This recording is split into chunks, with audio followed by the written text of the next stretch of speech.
O padre Rafael Fernandes, do curso de Teologia da PUC do Rio Grande do Sul. Bem-vindo, padre, mais uma vez. Uma boa tarde para o senhor. Como é que o senhor recebeu, a escolha do Papa Leão XIV e também quais são os principais desafios dele daqui para frente? Boa tarde.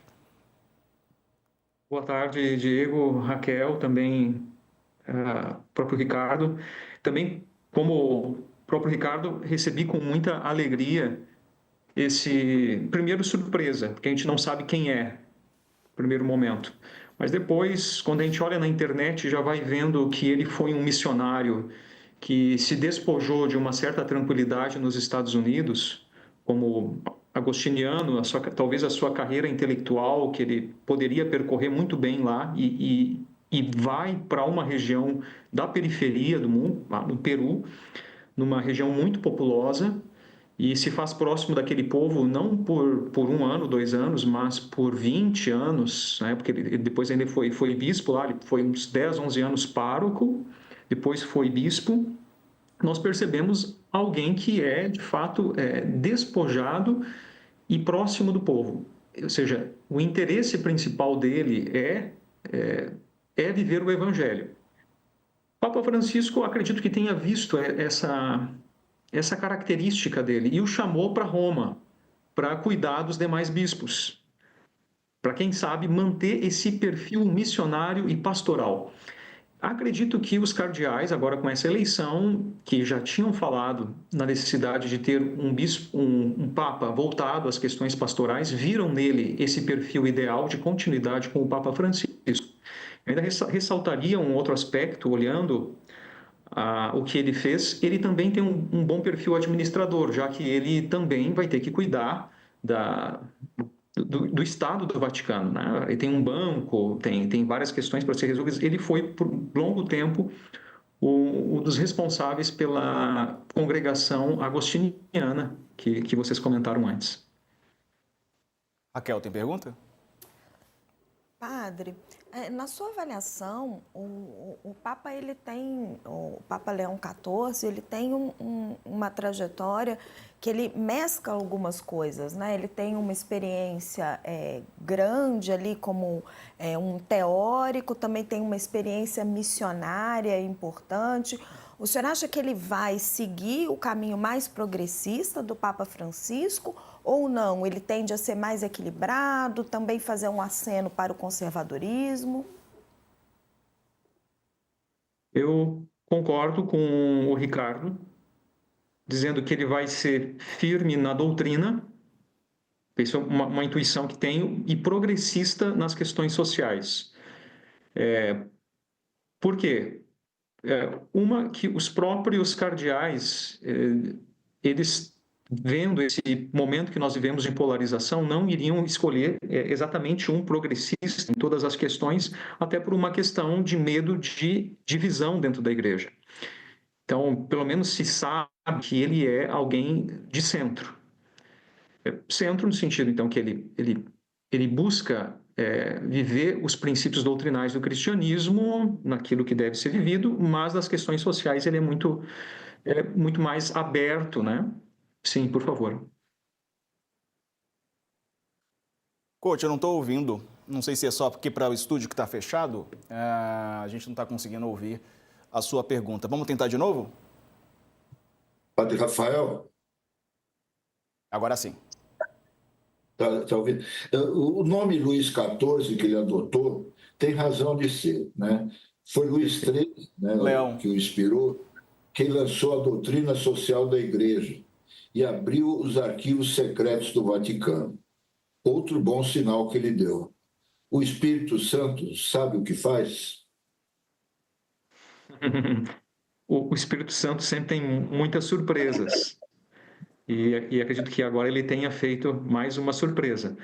De fato, havia um certo medo de que houvesse um passo atrás na tudo aquilo que o Papa Francisco fez, e pelo nome de Leão XIV, claro, nós imaginamos que ele tenha se identificado muito com Leão XIII e queira seguir a mesma missão do Leão XIII, que foi esse homem que foi o primeiro Papa a escrever uma encíclica social voltada para os operários. É uma novidade.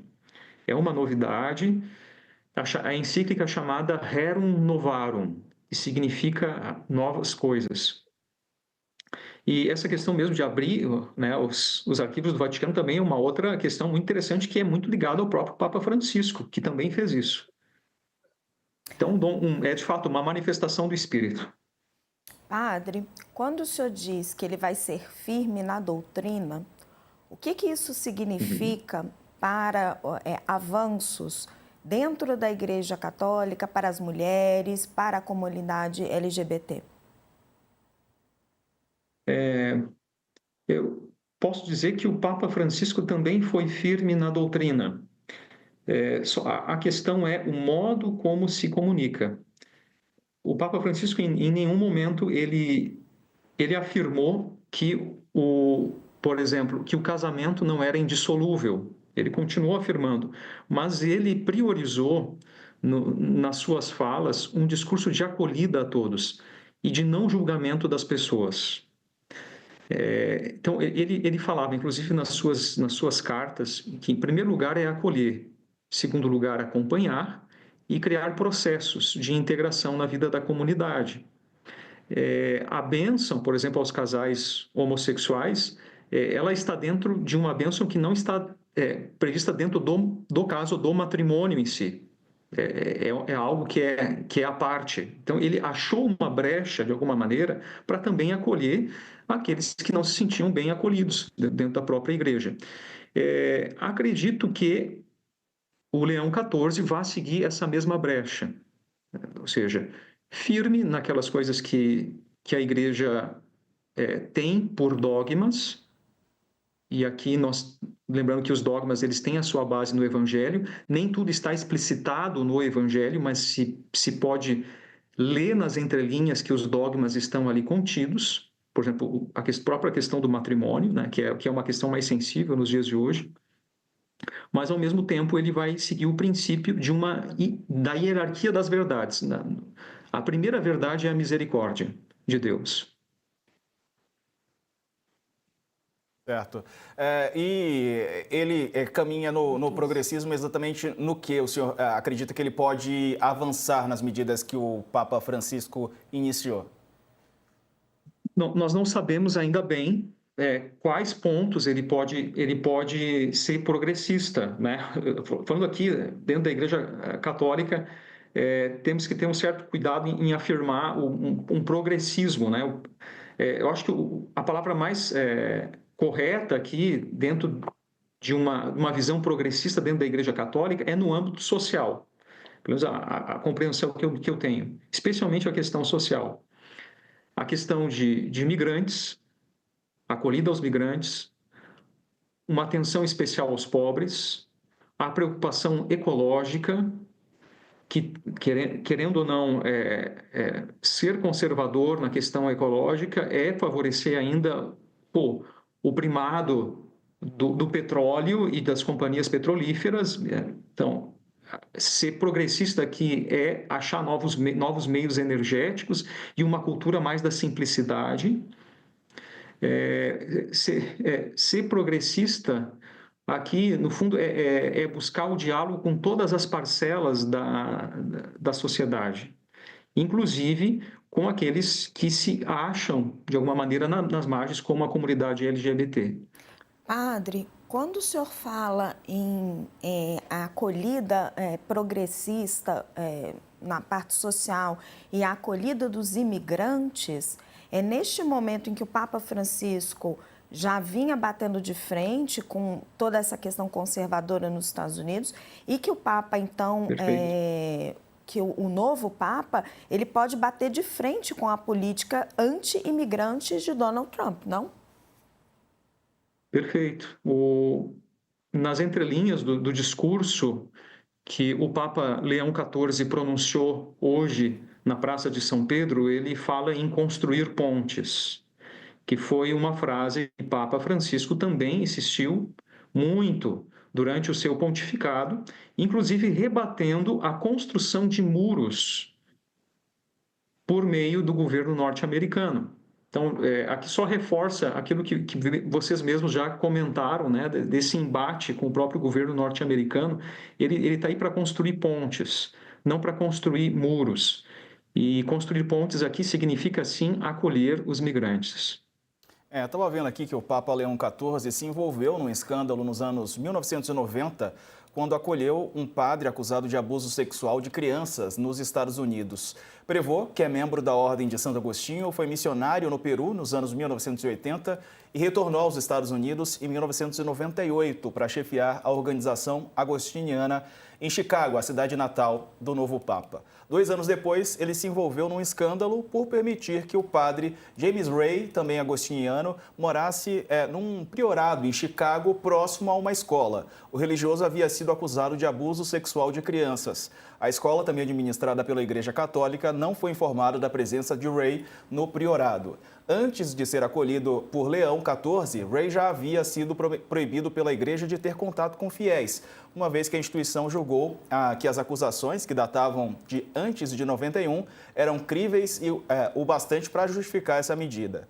Em resposta às críticas, a Ordem de Santo Agostinho disse na época que Ray foi monitorado por outro religioso, enquanto estava hospedado no priorado. Em 2002, o padre foi enviado para outra residência depois que a Conferência Episcopal dos Estados Unidos adotou regras mais rígidas no trato com religiosos acusados de abusos. Padre, nesse sentido, quais são os desafios, né, do novo Papa em relação a essa questão? Tem também escândalo de corrupção no Banco do Vaticano. O que o senhor acha? Eu vejo que claro, as acusações sempre vão aparecer. Agora, ele virou o homem da vez, né?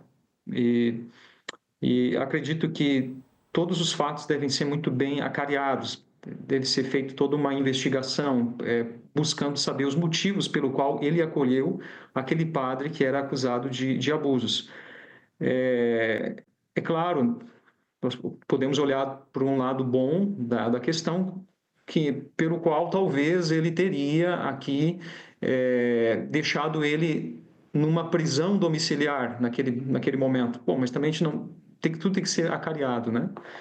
E quanto à questão administrativa do Banco do Vaticano, bom, ele, como eu falei, ele é um administrador. Ele estava à frente do dicastério dos bispos, como também ele esteve à frente da própria congregação agostiniana. Então, ele tem um tino administrativo, pelo fato de ele estar há muitos anos já também cuidando dessas questões de gestão da igreja. Vamos aguardar para ver quais são os próximos capítulos, se de fato ele vai corresponder bem a essa questão da transparência, que é muito importante, não só para a igreja, mas para toda a sociedade. Pocho. Tá bom o som agora? Agora sim. Tá me ouvindo? Agora sim, diga lá. Puxa, difícil. Peraí. Uma questão polêmica sobre o novo Papa, Rafael, é que ele tem pouca abertura para a comunidade LGBT+. É crítico ao estilo de vida homossexual, do conteúdo de gênero nas escolas e das famílias de casais do mesmo sexo. Como conciliar isso com a abertura promovida pelo Papa Francisco? Bom, são informações novas que vocês vão me trazendo agora. Eu acredito que ele vai estar muito bem assessorado dentro do próprio Vaticano para saber lidar com essas questões. Não vamos ser aqui ingênuos, né, em pensar que, por exemplo, na Igreja Católica há uma flexibilidade muito grande para aceitar relações homoafetivas, né? A gente sabe que a Igreja considera como um pecado. A questão que eu vejo principal é o respeito às pessoas. Mais do que criticar o que a pessoa fez, é respeitar a pessoa. E isso, eu vejo que o Papa Francisco, ele tinha muito presente. Ele valorizava a pessoa, acolhia a pessoa, e se a pessoa se abria para uma conversa mais a respeito da fé cristã, ele apresentava a proposta. mas sempre com muito respeito, muita liberdade. Nós vamos aguardar para ver como o novo Papa vai agir em relação à comunidade LGBT. Nós esperamos que ele seja muito acolhedor, né? Mas nós temos que ver os próximos passos disso. Tem aqui outras informações sobre esse assunto. O novo Papa já demonstrou pouca abertura à comunidade LGBT+. Antes de ser nomeado cardeal por Francisco, Leão XIV criticou, em 2012, a simpatia da mídia, segundo ele, da mídia ocidental, por crenças e práticas que, segundo o novo Papa, vão contra o Evangelho. À época, citou explicitamente que o estilo de vida homossexual e famílias alternativas, compostas por casais do mesmo sexo e seus filhos adotivos, né? Como bispo no Peru, o novo Papa também já se opôs à inclusão do conteúdo de gênero nas escolas. Ele disse que a chamada ideologia de gênero era confusa e criava gêneros que não existem. É aquilo, né? A gente está vendo... É claro que a Igreja Católica, como já ouvi dizer, é como um transatlântico, né? Ela não faz uma mudança muito rápida de direção, né? As mudanças são feitas lentamente. Padre, Perfeito. Padre, eu acho que um dos pesos, um dos maiores pesos que a igreja carrega hoje, já há vários anos, é essa questão dos escândalos envolvendo os abusos sexuais. Como que o senhor avalia o que já foi feito até hoje, né, nas últimas décadas, a forma como o Papa Francisco tratou essa questão e o que o senhor espera do novo Papa? Como que o senhor espera que ele vai enfrentar essa chaga que a igreja tem e a dificuldade que ela tem de lidar com isso? Perfeito. Nós temos talvez uma síndrome na igreja, mas isso acontece com todos nós, é a nossa própria realidade, é uma síndrome do perfeccionismo.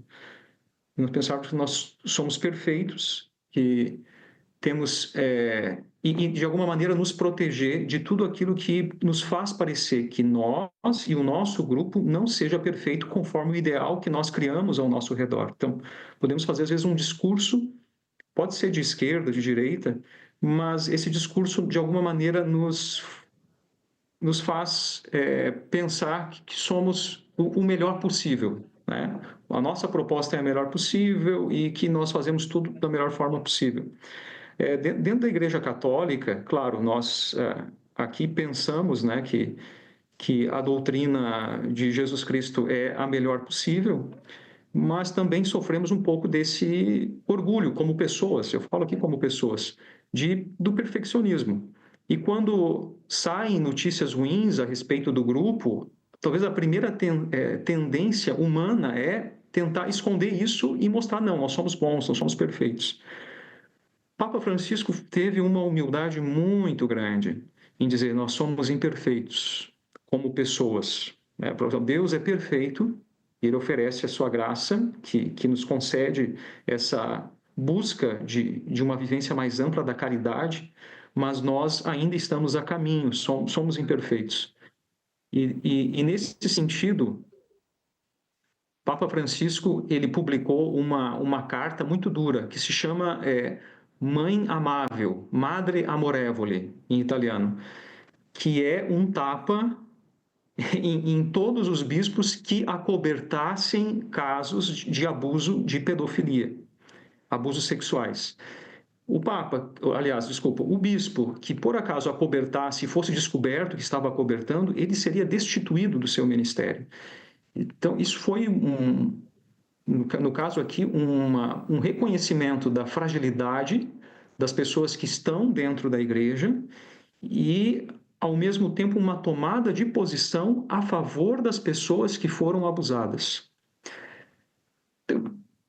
Olha, eu só faço os votos que, né, o Leão XIV não sofra de nenhuma síndrome de perfeccionismo em relação ao seu grupo, que ele saiba reconhecer aquilo que está errado e busque melhorar. Rafael, a gente sabe que o novo Papa Luís XIV tem boas relações com a Igreja brasileira, né? O senhor, como padre, parte da Igreja, como vê hoje os grandes desafios que existem para a Igreja brasileira, né? O que vocês da Igreja poderiam conversar com o Papa sobre o que é mais importante nesse momento os católicos do Brasil? Ora, que eu vejo que é mais importante é mantermos essa busca por uma vivência autêntica do Evangelho, a busca por testemunhar a simplicidade do Evangelho, a misericórdia, a acolhida, claro, os princípios da fé. E creio que o Papa Leão XIV vai ajudar muito, porque ele se mostrou,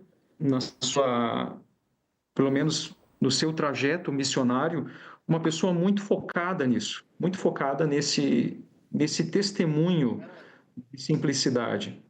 É claro, também como ele é o responsável pela Comissão Pró-América Latina, ele não ficou muito preso no Peru, no país do Peru, mas ele ficou aberto a toda a situação da América Latina. Então, como bem dissestes, né, aqui nós sabemos que ele conhece muito bem o Brasil.